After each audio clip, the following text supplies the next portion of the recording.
Considérée comme un art mineur durant tout le XXe siècle, la peinture animalière a récemment repris du poil de la bête, si l'on en croit le succès des expositions Rosa Bonheur au musée d'Orsay en 2023 et Bruno Lilieforce au Petit Palais en 2024.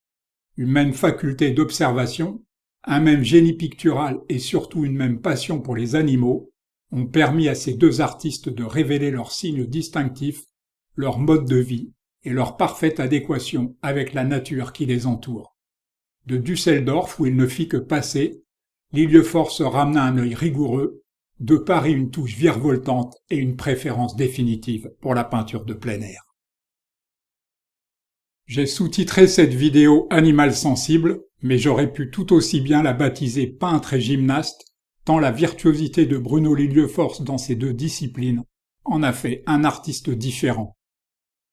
Il utilisa en effet ses dons d'acrobate pour accéder aux endroits les plus escarpés, voire grimper au sommet des arbres pour s'y mettre à l'affût et saisir d'un pinceau preste les activités des animaux sauvages. Ce que je m'efforce de représenter dans mes tableaux animaliers, dira Lilieforce, ce sont les individus mêmes. Je peins des portraits d'animaux. Les renards semblent avoir été les animaux préférés du peintre, avec les chats, domestiques ou sauvages. À la vision de l'exposition du Petit Palais, vous serez peut-être frappé par la cruauté qui se dégage de ces toiles. Il faut savoir que l'artiste était également chasseur, aussi pouvons-nous supposer que c'est justement cette férocité débridée qui le fascinait lors de ses affûts dans la nature. Peu de toiles au bout du compte, qui ne représentent un oiseau en train d'être croqué par plus féroce et plus fort que lui, à l'exception notable de celle où le peintre chasseur se fait peintre poète et révèle sa fascination mal assumée pour l'estampe japonaise, alors diffusée partout en Europe. Nos yeux d'Européens de l'Ouest se familiarisent aussi, grâce à l'artiste, et ce n'est pas le moindre de ses mérites, avec des espèces que les Européens du Nord connaissent bien, telles la corneille mantelée ou bien l'eider à duvet qui niche sur les bords de l'Atlantique et de la mer du Nord, à la limite de la banquise. Pour une raison que j'ignore, mais qui tient peut-être au contrat d'exclusivité signé avec Ernest Thiel, les oiseaux migrateurs vont se multiplier dans les œuvres de Bruno Lilieforce. On peut imaginer en effet que l'irruption de son univers dans les salons des beaux quartiers se faisait moins brutale avec ces volatiles qu'avec des prédateurs à la truffe ensanglantée. Gros succès aussi pour les parades nuptiales printanières du Tétras, que j'imagine volontiers accompagner une peinture coquine au-dessus du canapé.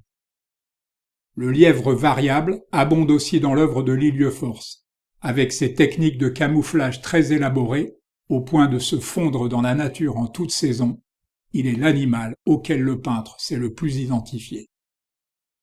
Rien à voir avec le pauvre Tétras lyre, dont la robe fait une tache noire sur la neige qui se voit à des kilomètres, et qui de ce fait est une proie de choix pour les autours affamés volant en altitude. Voilà le Lilieforce dernière manière, celui d'une nature apaisée, avec ses grands lacs silencieux, ses crépuscules lumineux et ses aubes dorées, à peine troublés par le vol en formation d'oiseaux qui ne font que passer. Quant aux perdrix qui n'ont pas, tel le lagopède alpin, la faculté de se draper de blanc pour devenir invisibles sur la neige, il ne leur reste plus qu'à migrer vers les Pyrénées où elles sont en partie protégées. Au-delà de ces thèmes de prédilection, Bruno Lilieforce fut une sorte de peintre idéal, privilégiant une définition hyper réaliste de la figure centrale, tout en enveloppant le reste dans un flou savant, laissant toute sa place à l'imaginaire du spectateur. Un portrait, rare dans l'œuvre de Lilieforce, révèle la fascination qu'exerça sur lui le génie de Bastien Lepage découvert à Paris, ainsi que sa propre sauvagerie, car après avoir quitté cette jeune femme, il épousa sa sœur, à laquelle il fit 8 enfants.